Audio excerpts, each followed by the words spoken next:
Pero nilinaw ng Teacher Solon, hanggang ngayon wala pang pumipirma sa kanilang resolusyong naglalayong mapatalsik sa pwesto ang Vice-Presidente.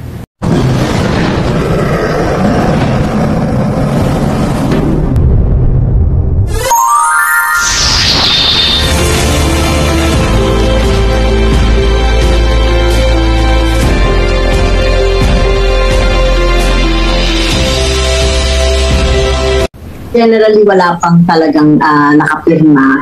Mga pledges lang. So, mukhang next week pa magkakaalamanan. May mga ilan na mga sa minority, siguro parang mga 5 or 6, mga ganun.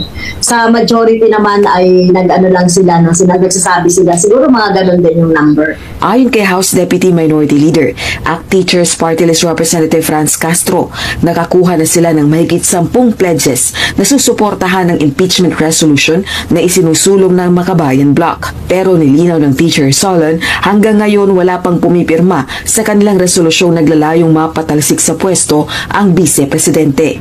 Kapag kasi nag-decide na yung mga parties nila na na i-go itong impeachment complaint, mabilis naman ito kahit na after Christmas, kung magkakaroon ng mga special session kahit na during recess, ay magagawa naman yan. Kung mapagkaisahan, kasi naantay na lang talaga nila siguro yung decision din ng majority. So kung oras at oras, so tingin ko meron namang oras.